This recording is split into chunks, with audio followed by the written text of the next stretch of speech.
Hello friends and welcome all of you to Jagriti online classes. मैं लोकेश टोगेशिया, आपका physics mentor, एक बार फिर से आप सभी का हार्दिक स्वागत करता हूं जागृति क्लासेस की ऑनलाइन फिजिक्स लेक्चर सीरीज में। दोस्तों, हम बात कर रहे थे लास्ट क्लास में मोशन अंडर ग्रेविटी के केसेस की।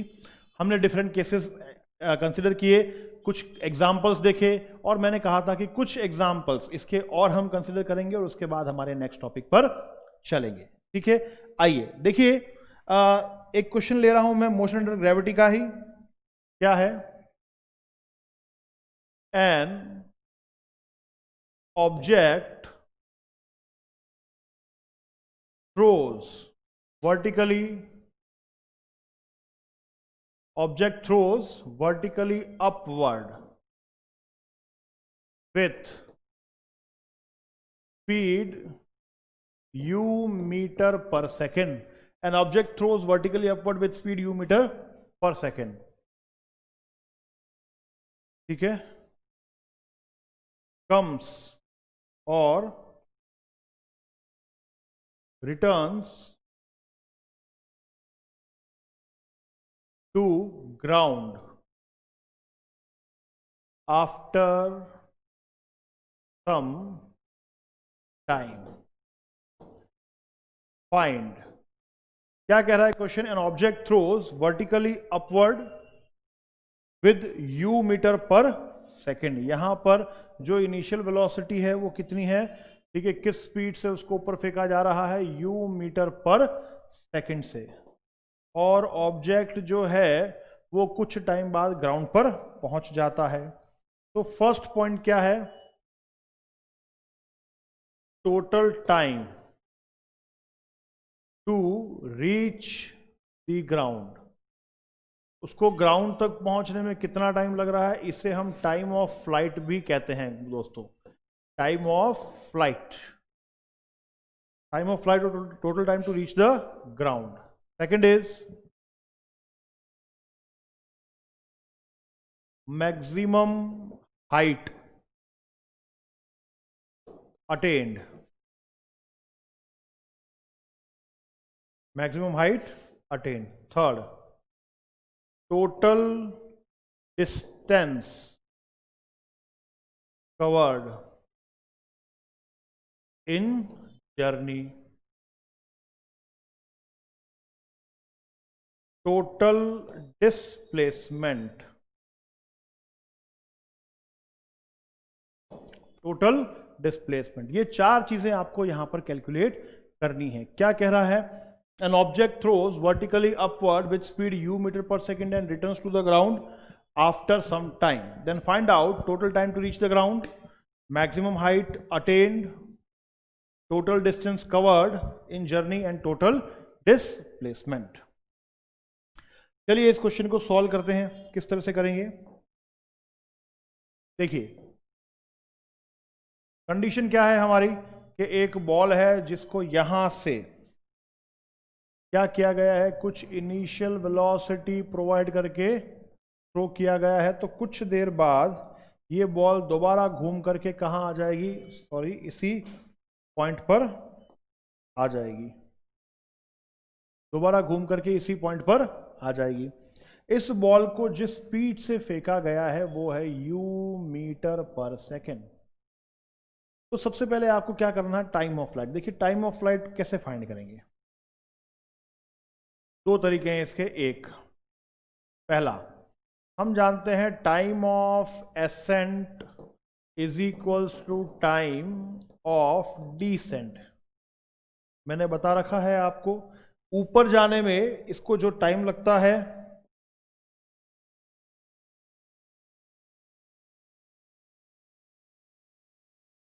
ऊपर जाने में इसे जो टाइम लगेगा उतना ही टाइम इसको वापस नीचे आने में लगेगा।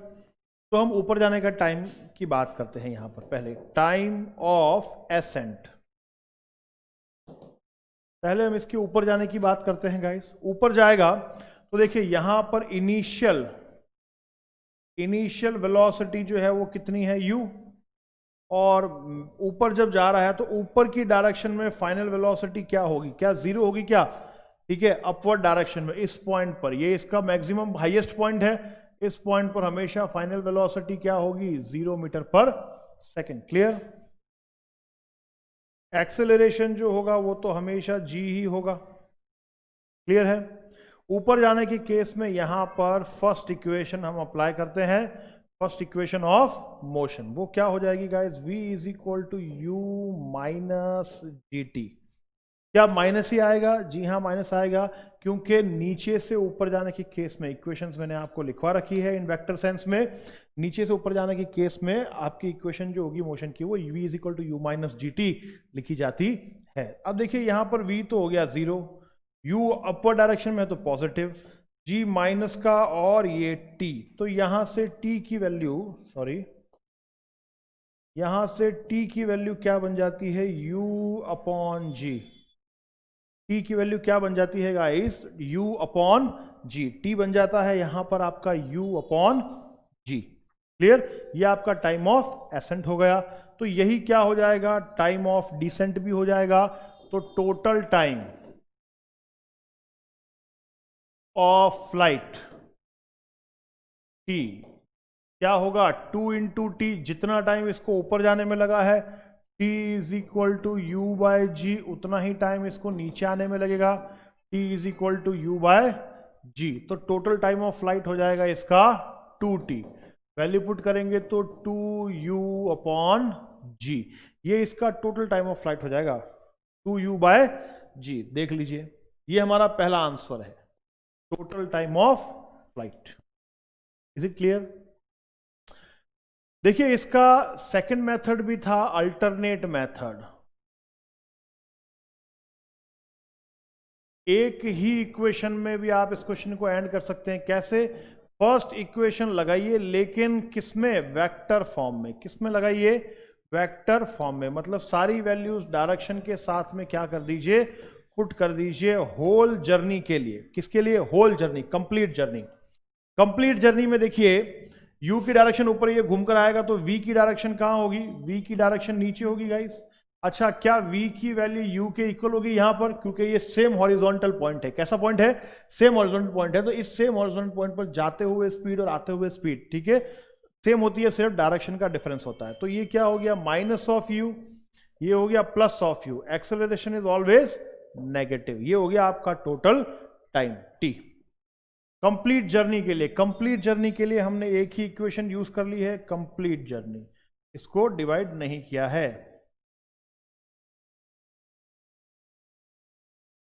कंप्लीट जर्नी, तो यहां से देखिए t अगर आप कैलकुलेट करने जाएंगे तो डायरेक्ट आपके पास में वैल्यू आ जाती है 2u बाय जी। एक ही इक्वेशन वेक्टर फॉर्म में। हमेशा ध्यान रखिए गाइस, अगर आप नीचे से ऊपर और ऊपर से नीचे किसी ऑब्जेक्ट को जर्नी करवा रहे हैं, ठीक है, कंप्लीट जर्नी करवा रहे हैं, तो वहां पर वेक्टर इक्वेशन का यूज करें, ज्यादा बेटरली और जल्दी आंसर आपके पास में आएगा। तो ये आपका पहला सॉल्यूशन हो गया, time of flight 2u by g. Next इसने पूछा है क्या, maximum height attained. Maximum height attained,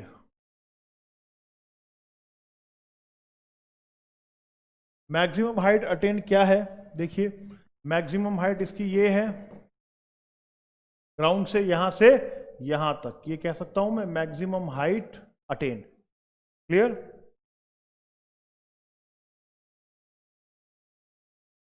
maximum height attend. तो इसकी वैल्यू जब हम फाइंड करने जाते हैं तो देखिए दोबारा से क्या करें, कौन सा इक्वेशन लगाएं, सेकंड इक्वेशन अप्लाई कर सकते हैं यहां पर।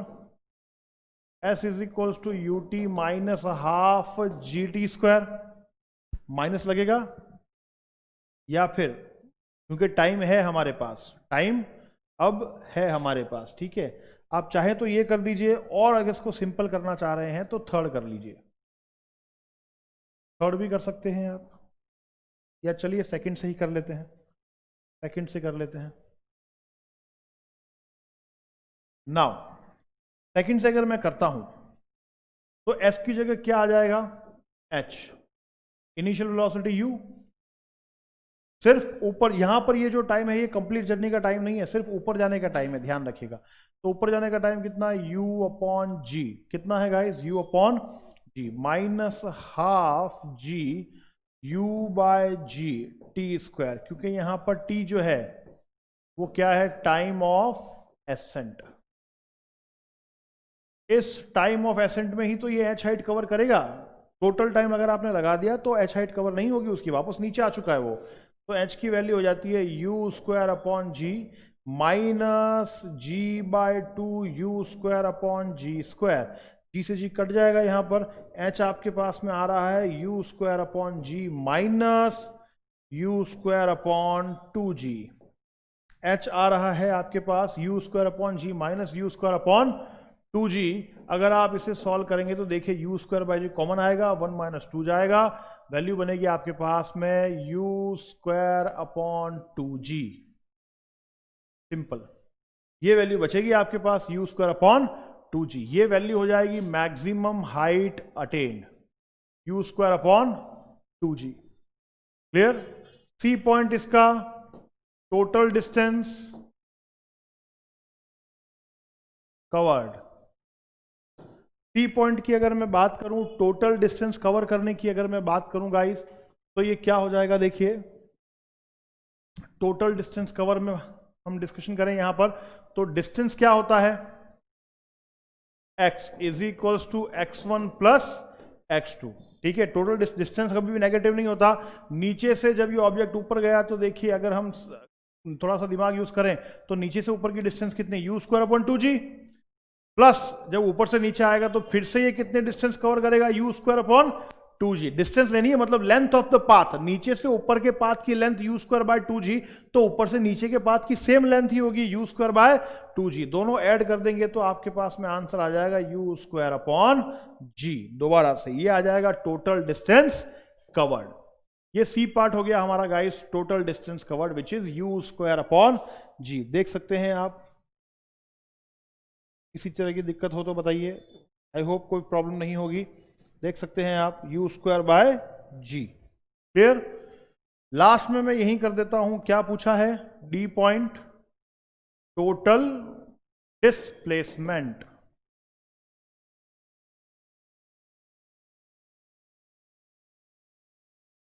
डिस्प्लेसमेंट, देखिए टोटल डिस्प्लेसमेंट क्या होगा, S1 प्लस S2 वेक्टर में, क्योंकि displacement is a vector quantity. ऊपर जाने का डिस्प्लेसमेंट, ऊपर वाली क्वांटिटी पॉजिटिव होती है, यू स्क्वायर अपॉन टू जी। नीचे आने वाला डिस्प्लेसमेंट क्या होगा, नेगेटिव, क्योंकि नीचे आने वाला डिस्प्लेसमेंट आपका नेगेटिव होता है, तो ये नेगेटिव आ जाएगा, तो u square upon two g, u square upon two g cancel out. Net displacement क्या आया, जीरो। टोटल डिस्प्लेसमेंट इस केस में हमेशा जीरो होगा गाइस, ध्यान रखिएगा। क्यों जीरो होगा, क्योंकि जिस पॉइंट से शुरू किया है घूम करके वापस उसी पॉइंट पर आ गया। तो अगर डिस्प्लेसमेंट की डेफिनेशन से भी अगर हम बात करें तो minimum distance between two point is always भी जीरो, और अगर इक्वेशन से और वेक्टर की फॉर्म में अगर बात करें तब भी यहां पर टोटल डिस्टेंस आपका आ जाएगा जीरो। देख लीजिए, ये आपका क्वेश्चन जो है इस तरह का कंप्लीट हो जाता है। क्लियर? जल्दी से हम एक क्वेश्चन और देख लेते हैं इसका, जैसे कि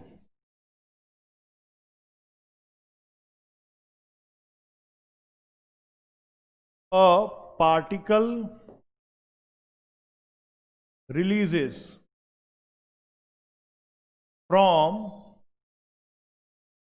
top of a tower with speed 30 meter per second, comes to the ground after 8 seconds.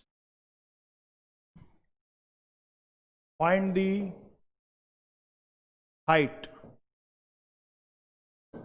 of the tower.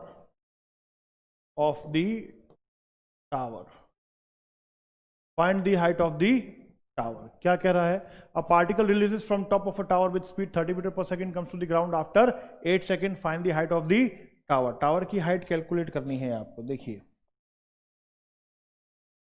इस तरह से कुछ क्वेश्चन है आपका, ये टावर है,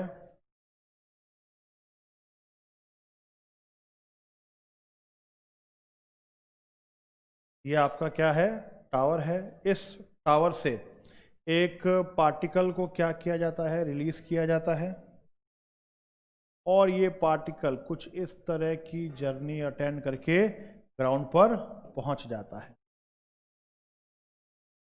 यहाँ पर जो इसकी इनिशियल स्पीड है वो 30 मीटर पर सेकेंड है।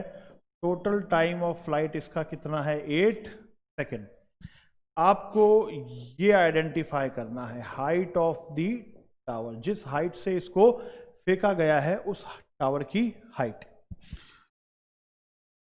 देखिए इस क्वेश्चन को भी आप अलग अलग सॉल्व कर सकते हैं। पहले जीरो से यहां से इसको मैक्सिमम पॉइंट तक ले जाइए, उसका टाइम फाइंड कीजिए और उसकी हाइट फाइंड कीजिए इक्वेशन से, और फिर ऊपर से नीचे का क्या कर दीजिए, डिस्प्लेसमेंट फाइंड कर दीजिए और उसमें से डिस्प्लेसमेंट को माइनस कर दीजिए। थोड़ा सा लेंथी प्रोसेस हो जाएगा, लेकिन क्योंकि मैंने आपको बताया कि जब कोई ऑब्जेक्ट ऊपर से नीचे आ रहा हो तो उसके लिए सिंगल इक्वेशन से काम बन जाता है और वो वेक्टर फॉर्म में अप्लाई करनी पड़ती है। सिंगल इक्वेशन से काम बन जाएगा और कैसे होगा, वेक्टर फॉर्म में। देखिए यहां पर by second equation of motion, मैं डायरेक्ट यहां पर अल्टरनेटिव मेथड यूज कर रहा हूं, ठीक है। Second equation S vector is equal to u t plus half g vector t square. Vector form में आप सेकंड इक्वेशन लगानी पड़ेगी आपको, क्योंकि ऑब्जेक्ट ऊपर भी जा रहा है और नीचे भी आ रहा है, तो डायरेक्शन ध्यान रखनी है। यहां से आपको एस फाइंड करना है। क्या फाइंड करना है बेटा, सोच के देखिएगा। ऑब्जेक्ट यहां से जब यहां तक आता है इस पॉइंट तक, तो यहां से यहां तक का डिस्प्लेसमेंट तो जीरो ही होगा। देख रहे हो आप, सेम हॉरिजॉन्टल पॉइंट पर अगर लौट करके आता है तो यहां से यहां तक का डिस्प्लेसमेंट क्या होगा, जीरो होगा। तो इस पूरे मोशन का जो नेट डिस्प्लेसमेंट होगा वो सिर्फ और सिर्फ टावर की हाइट ही होगी। क्या, बिल्कुल। इस पूरे मोशन का जो नेट डिस्प्लेसमेंट होगा गाइस, वो आपके इस टावर की हाइट ही होगी, नॉट अदर देन दैट। इसलिए मैं यहां से इस एस को ही फाइंड कर रहा हूं। एस क्लियर, फाइंड करना है, अननोन क्वांटिटी है, तो इसे डायरेक्शन हमें अभी नहीं देनी है, इसे डायरेक्शन ऑटोमेटिकली मिल जाएगी। एस वेक्टर को यहीं रख लेते हैं। यू टी क्या हो जाएगा, यू ऊपर की तरफ है, कितना हो गया 30, टाइम कितना लग रहा है टोटल 8। यू कितना है ऊपर की तरफ 30, हाँ, टाइम कितना लग रहा है 8। एक्सेलरेशन की डायरेक्शन नीचे होती है बेटा। अच्छा यहां पर लिख लीजिएगा G10, इजी करने के लिए क्वेश्चन को हम G क्या ले लेते हैं, 10। टाइम 8 का स्क्वायर कितना हो जाएगा, देखिए 30 इंटू 8 240 माइनस 5 इंटू 64, 5 इंटू 64, ये हो जाएगा आपका 240 माइनस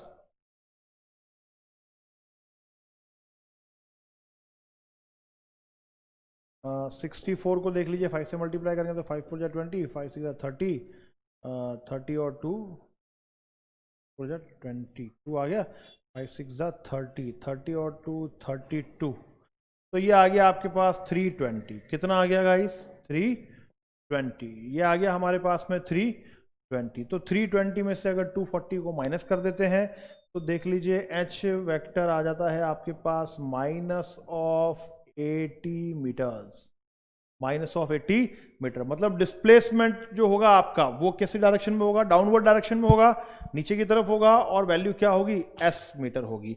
तो हाइट ऑफ टावर क्या हो जाएगी, ओनली, देखिए नेगेटिव जो है यहां पर सिर्फ डायरेक्शन के सेंस में आ रहा है, ठीक है ना, तो उससे कंफ्यूज ना हो। हाइट ऑफ टावर ये हो जाएगी एच आपकी 80 मीटर। हाइट ऑफ टावर आ जाती है हमारे पास यहां पर 80 मीटर। तो ये गाइस क्वेश्चन जो है वो इस तरह से सॉल्व हो जाता है। तो देखिए डिफरेंट डिफरेंट कंडीशंस में मोशन अंडर ग्रेविटी के क्वेश्चंस इस तरह से सॉल्व किए जाते हैं। आई होप आपको यहां तक ये सारी बातें समझ में आ चुकी होंगी, क्लियर है। चलिए, थैंक यू फॉर दैट। यहां पर आपका मोशन अंडर ग्रेविटी वाला जो टॉपिक है वो कंप्लीट हो जाता है। अब हम जाते हैं बेटा कहां पर, अब हम जाते हैं, ठीक है, वेरियस ग्राफ्स ऑफ काइनेमेटिक्स पर। ठीक है, ग्राफ्स पर डिस्कशन करेंगे। ग्राफ्स देखते हैं काइनेमेटिक्स के क्या क्या होते हैं। चलिए, तो हम हेडिंग लगा रहे हैं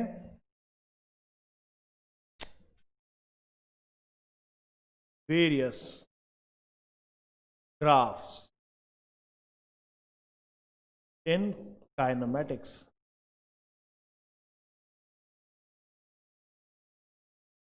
ग्राफ्स इन काइनेमेटिक्स, ठीक है। इसके अंदर जो हमारी फर्स्ट हेडिंग है वो है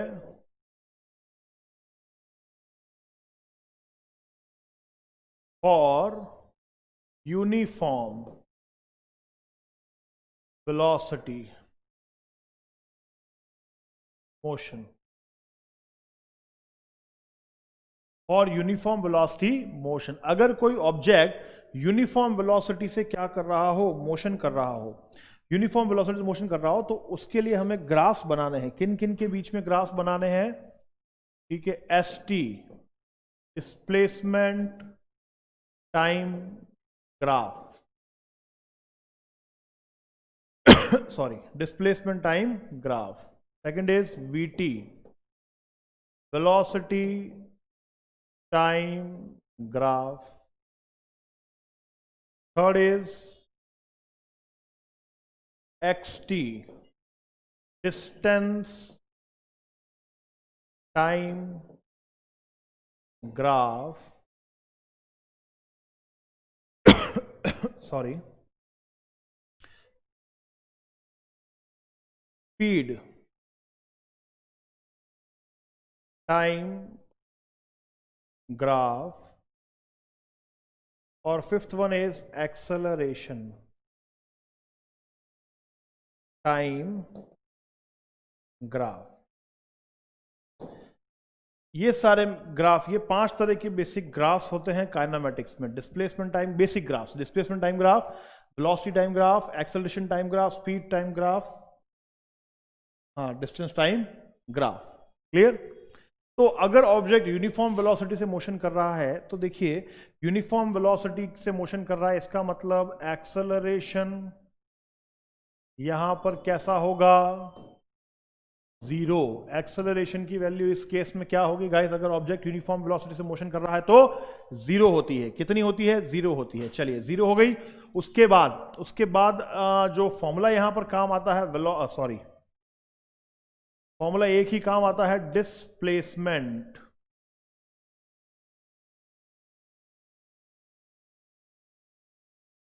is equals to velocity into time. यहां पर इक्वेशन ऑफ मोशंस का यूज नहीं आता क्योंकि एक्सेलरेशन 0 है, ठीक है। वैल्यूज फाइंड करने के लिए, काइनेमेटिक्स की प्रॉब्लम सॉल्व करने के लिए सिर्फ इसी फॉर्मूले का यूज किया जाता है, displacement is equals to velocity into time. दूसरा, distance is equal to speed into time, distance is equals to speed into time. Distance क्या हो जाता है, डिस्टेंस हो जाएगा आपका x is equal to speed into time. तो बेसिकली डिस्टेंस और डिस्प्लेसमेंट के अकॉर्डिंग ये दो फॉर्मुलेज जो हैं वही इसी कंडीशन में काम आएंगे, और इन फॉर्मुलेज के अकॉर्डिंग हम क्या करेंगे, ये सारे ग्राफ्स जो है ये प्लॉट करते हैं। तो किस किस तरह से ग्राफ प्लॉट होते हैं देखिए, आइए। पहला,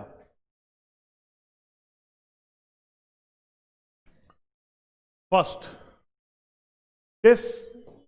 डिस्प्लेसमेंट टाइम ग्राफ।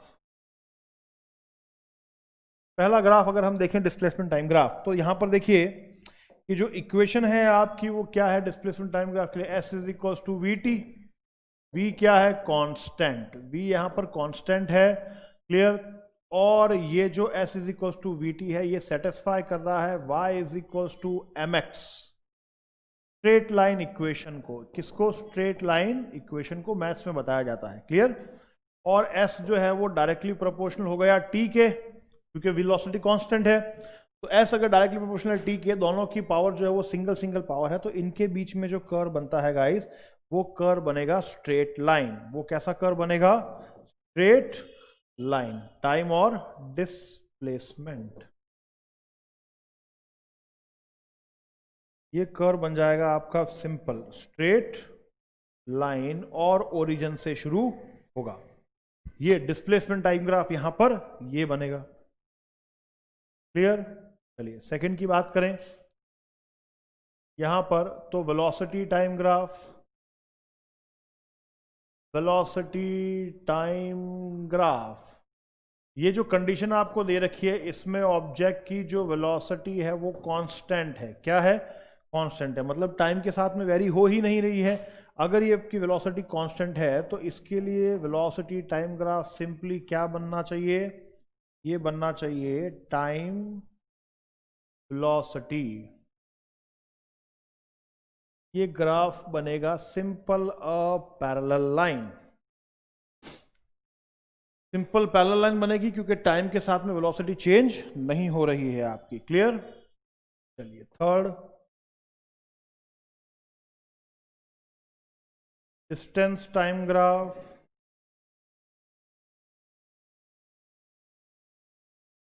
देखिए अगर स्ट्रेट लाइन मोशन है तो यहां स्पीड भी क्या है? कांस्टेंट। स्पीड क्या है? कांस्टेंट। स्पीड आपकी कांस्टेंट है। अगर स्पीड कांस्टेंट है तो distance is equal to speed into time में डिस्टेंस और टाइम दोबारा क्या हो गए? Direct proportional. डिस्टेंस और टाइम दोबारा क्या हो गए गाइस? Direct proportional. जब ये डायरेक्ट प्रोपोर्शनल हो जाएंगे तो यही छोटा सा ग्राफ बना दे रहा हूं मैं क्योंकि सेम बनेगा। टाइम और डिस्टेंस के बीच में जो ग्राफ बनेगा वो बन जाएगा स्ट्रेट लाइन। कैसा ग्राफ बन जाएगा? Straight line. तो देखिए डिस्प्लेसमेंट टाइम ग्राफ आपका ये बनता है, वेलोसिटी टाइम ग्राफ ये बनता है और डिस्टेंस टाइम ग्राफ ये बनता है यूनिफॉर्म मोशन के कंडीशन में। चौथा, स्पीड टाइम ग्राफ।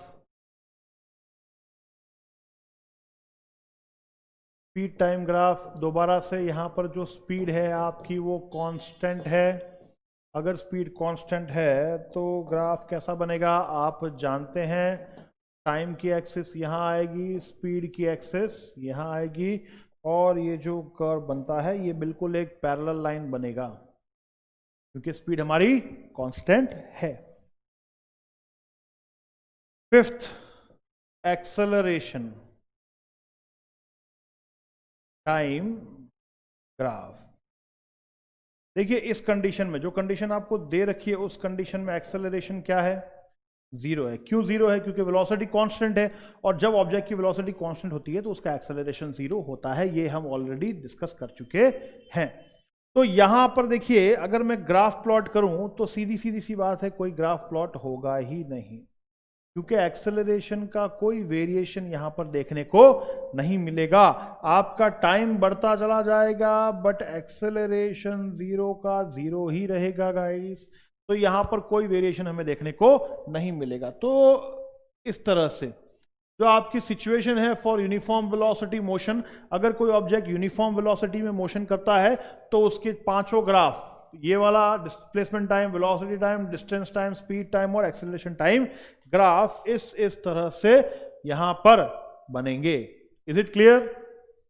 देख लीजिए आप। चलिए नेक्स्ट बात करते हैं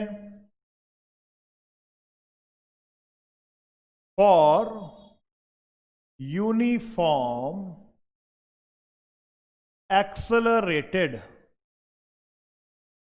motion.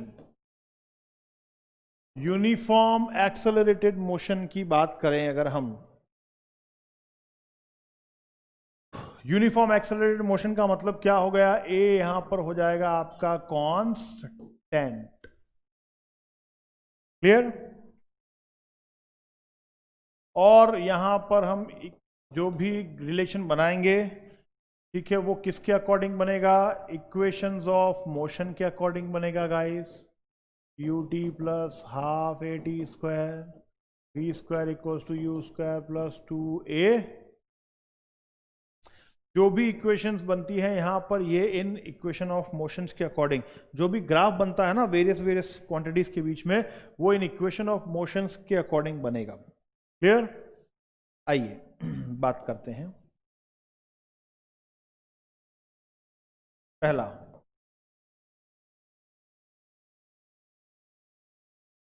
Velocity time graph. Acceleration constant है और मैं मान रहा हूं, ध्यान रखिएगा, पॉजिटिव भी है। एक्सेलरेशन आपका कांस्टेंट है और साथ ही साथ कैसा है, पॉजिटिव। नेगेटिव के लिए भी देखेंगे लेकिन आगे।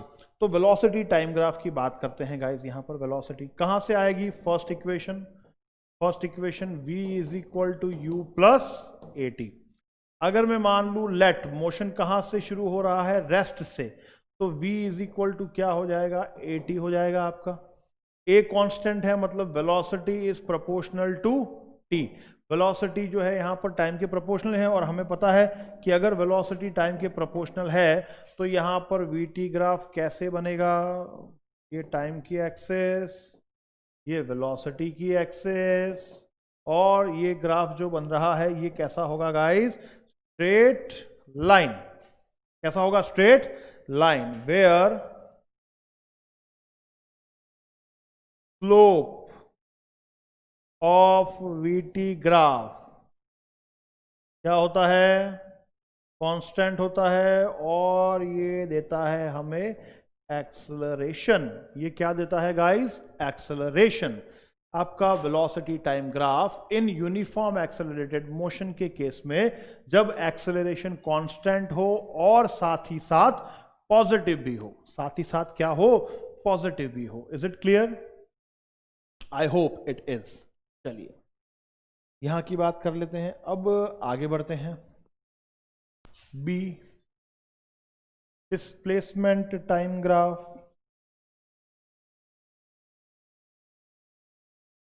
Displacement time graph, displacement time graph की बात करें अगर, डिस्प्लेसमेंट टाइम ग्राफ, तो ये क्या होगा, देखिए एक मिनट, इक्वेशन दोबारा से,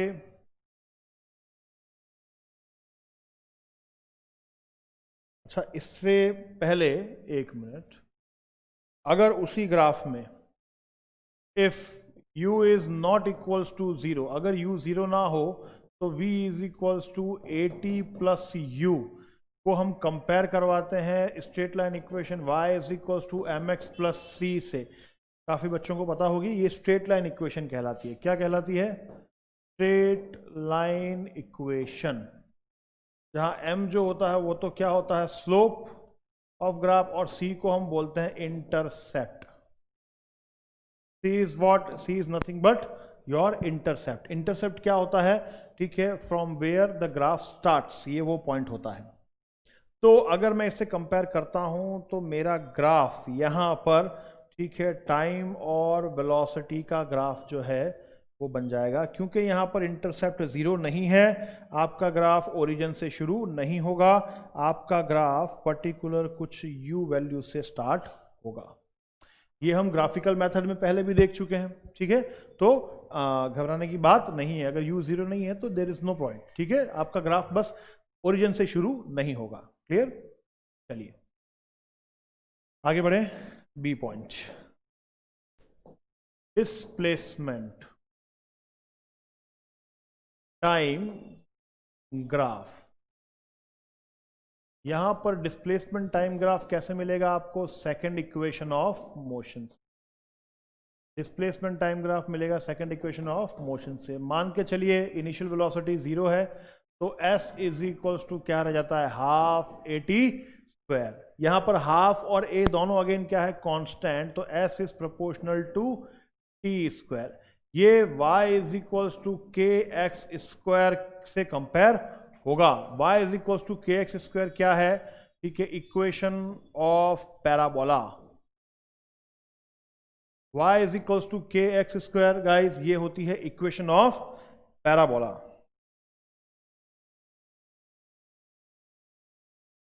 y is equals to k x square, ये होती है इक्वेशन ऑफ पैराबोला, जहां पर y जो होगा वो डायरेक्टली प्रोपोर्शनल होगा x स्क्वायर के। Parabola graph y x square के लिए पैराबोला ग्राफ जो बनता है x ये और y ये है, वो इस तरह से बनता है। वो कैसे बनता है, ऐसे बनता है, हाँ सॉरी y सिंगल पावर है ना, सॉरी, हाँ ये ग्राफ ऐसे बनता है।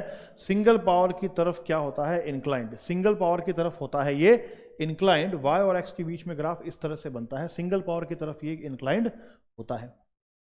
अब अगर देख लीजिए हम इस इक्वेशन के अकॉर्डिंग, तो यहां पर पैराबोला इक्वेशन बन रही है, तो ग्राफ आपका एस और टी के बीच में कैसा बनेगा? पैराबोला।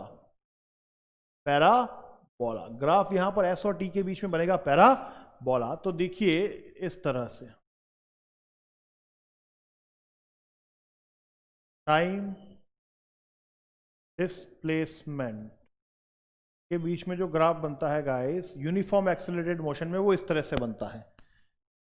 टाइम और डिस्प्लेसमेंट के बीच में जो ग्राफ बनता है वो इस तरह से बन जाता है। टाइम और डिस्प्लेसमेंट के बीच में जो कर्व बनता है आपका, वो इस तरह से बनता है। क्लियर? इसको मैं इस तरफ क्यों नहीं ले गया? क्योंकि यहां पर एक्सेस आपकी टाइम की नेगेटिव हो जाती। नेगेटिव एक्सेस में ये ग्राफ कभी नहीं जाएगा, क्योंकि टाइम नेवर भी नेगेटिव। आप कहेंगे सर ग्राफ इस तरह से बताया आपने पैराबोला का, लेकिन एक ही साइड बताई, दूसरी साइड में टाइम की एक्सेस आपकी नेगेटिव हो जाती है गाइस। नेगेटिव टाइम कभी पॉसिबल नहीं होता। इस वजह से डिस्प्लेसमेंट और टाइम के बीच में ग्राफ ऐसा ही बनेगा। क्यों बना, कैसे बना, इज इट क्लियर? चलिए ओके, थैंक यू। अगर इसमें इफ घबराने की जरूरत नहीं है, u if u is not equals to 0, तो ध्यान रखिएगा इसका मतलब क्या हो गया? अगर ये u 0 नहीं है, इसका मतलब t इज इक्वल टू 0 पे ये ऑलरेडी कुछ डिस्प्लेसमेंट कवर कर चुका है। तो आपका जो ग्राफ है वो सिंपल क्या हो जाएगा? इस तरह से स्टार्ट हो जाएगा। दैट्स इट, और कोई डिफरेंस नहीं आएगा। ये आपका हो जाता है डिस्प्लेसमेंट टाइम ग्राफ। चलिए इसी तरह से नेक्स्ट हम बात करें, वेलोसिटी हो गया, डिस्प्लेसमेंट टाइम हो गया, तो थर्ड हो जाएगा हमारा speed time graph. Accelerated motion है, कांस्टेंट एक्सेलरेशन है, स्पीड क्या हो जाएगी आपकी? स्पीड टाइम ग्राफ वापस, speed time graph straight line ही बनेगा। क्यों? क्योंकि एक्सेलरेशन यहां पर कांस्टेंट है। तो मैं जल्दी से बना देता हूं, सेम ही बनेगा speed time graph. Next similarly distance time graph, acceleration positive है तो distance time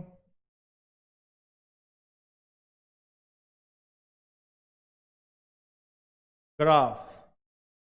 distance time graph भी आपका सेम ही बनेगा जैसा कि डिस्प्लेसमेंट टाइम ग्राफ बना था। क्लियर? इस तरह से parabola. Fifth one, acceleration time graph. Acceleration time graph की बात करेंगे गाइस, तो एक्सेलरेशन टाइम ग्राफ कैसे बनेगा? क्योंकि एक्सेलरेशन हमारा यहां पर कैसा है? कांस्टेंट। एक्सेलरेशन जो है आपका यहां पर कांस्टेंट है। क्लियर? तो उसके लिए जो ग्राफ बनेगा वो कुछ इस तरह से बनेगा, क्योंकि कांस्टेंट भी है और पॉजिटिव भी है। कांस्टेंट है और साथ ही साथ क्या है? पॉजिटिव है। तो डिस्प्लेसमेंट टाइम ग्राफ आपका इस तरह से कंस्ट्रक्ट हो जाएगा। तो ये देखिए, ये यूनिफॉर्म एक्सेलरेटेड मोशन के ग्राफ्स होंगे किस कंडीशन में? पॉजिटिव एक्सेलरेशन की कंडीशन में। पॉजिटिव एक्सेलरेशन की कंडीशन में। क्लियर है? चलिए, तो नेक्स्ट इसी तरह से नेगेटिव एक्सेलरेशन की कंडीशन में देख लूं तो uniform accelerated motion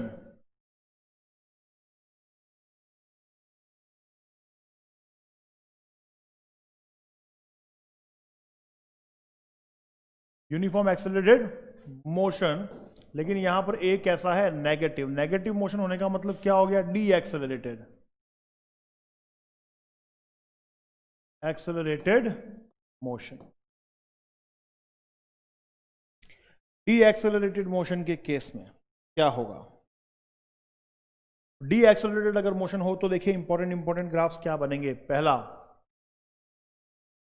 velocity time graph. Acceleration अगर आपका नेगेटिव है तो ये v is equal to u minus AT हो जाएगा। u अगर मान लीजिए आपका 0 है तो v proportional to minus a हो जाए, sorry v proportional to minus of t। Clear? और you can say minus v proportional to t, दोनों में से एक ही बात होगी। ठीक है, फर्स्ट इक्वेशन आपकी कौन सी लगेगी? यही लगेगी। रिटार्डेशन मोशन के केस में u 0 है तो v proportional to minus t या minus v proportional to t, मतलब लीनियर बनेगा। लेकिन वेलोसिटी कैसी है? नेगेटिव है। वेलोसिटी कैसी है? नेगेटिव है गाइस। तो देखिए ग्राफ इस तरह से बन जाता है हमारा, टाइम वेलोसिटी। वेलोसिटी क्या, इसका मतलब क्या हो गया? जैसे जैसे टाइम बढ़ रहा है वैसे वैसे वेलोसिटी डिक्रीज हो रही है। क्या हो रही है? डिक्रीज हो रही है, और किसी पर्टिकुलर टाइम पर जाकर के जीरो हो जाएगी। तो आपका ग्राफ कुछ इस तरह से बनेगा, इस तरह से बनेगा।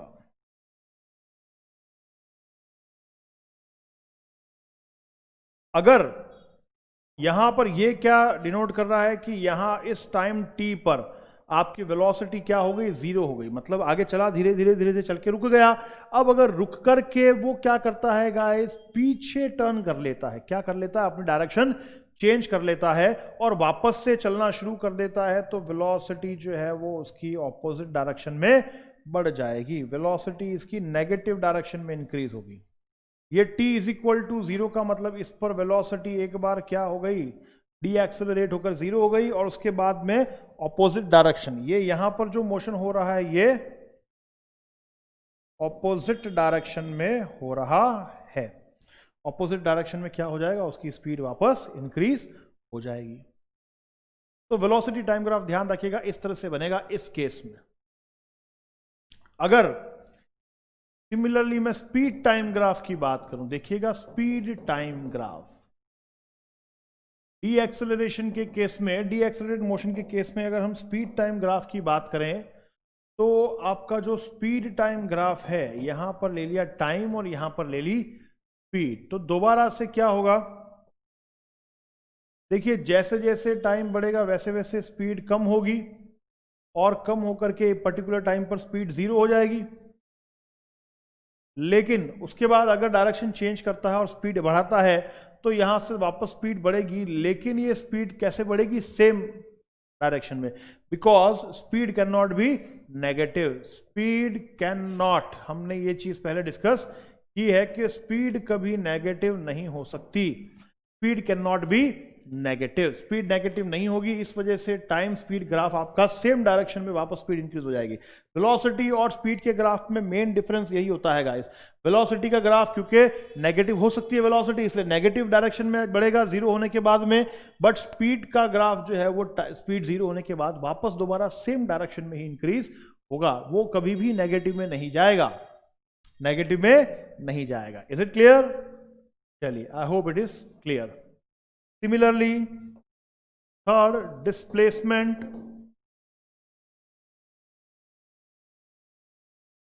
time graph। Displacement time graph की अगर हम बात करें तो ये क्या हो जाएगा?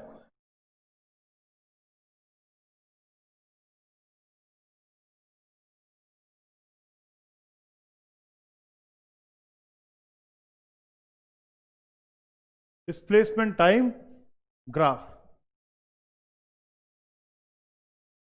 देखिए इस ग्राफ के बारे में देख लीजिए, बात कर लेते हैं हम। यहां अभी सेकंड इक्वेशन की बात करेंगे। Second equation of motion s is equal to u t minus half g t square. Clear? अगर मान लिया मैंने u जीरो है तो s क्या हो गया? s proportional to minus t square, minus of t square, और minus s proportional to t square. ये ग्राफ अगर बनता है, सॉरी मैंने दोनों तरफ,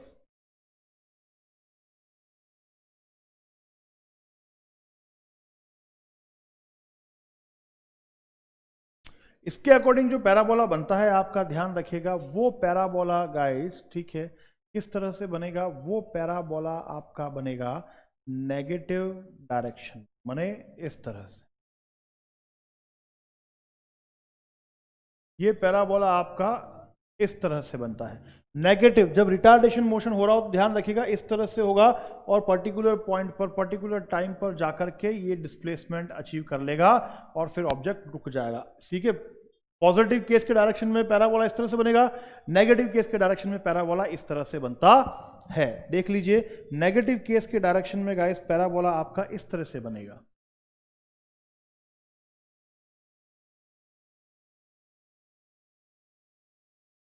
नेगेटिव केस के डायरेक्शन में आपका पैराबोला इस तरह से बनता है। क्लियर? चलिए, तो ये डिस्प्लेसमेंट टाइम का ग्राफ हो जाएगा। तो ये जो इंपॉर्टेंट ग्राफ्स हैं आपके, वो हमने यहां पर डिस्कस कर लिए हैं। क्लियर? ये यूनिफॉर्म एक्सेलरेटेड मोशन के ग्राफ हो गए। नेक्स्ट क्लास में मैं ग्राफ का एक टॉपिक और लूंगा जिसके अंदर हम बात करेंगे ग्राफ्स, ठीक है, of motion under gravity. Motion under gravity में जो भी अलग अलग केसेस में ग्राफ बनते हैं उनके बारे में डिस्कशन करेंगे, ग्राफ्स पर कुछ प्रॉब्लम्स देखेंगे और उसके बाद में हम हमारे इस चैप्टर को क्लोज करेंगे। यहां पर हमारा चैप्टर, ये लास्ट टॉपिक है, चैप्टर आपका यहां पर जल्दी ही नेक्स्ट क्लास में कंप्लीट होने वाला है गाइस। क्लियर? तो आज के लिए इतना ही, ठीक है। बाकी की डिस्कशन हम हमारी नेक्स्ट क्लास में करेंगे। तब तक के लिए be at home, be safe, पढ़ते रहिए, आगे बढ़ते रहिए और जागृति क्लासेस के साथ अपना प्यार इसी प्रकार से बनाए रखिए। Thank you guys, have a nice day. Thank you.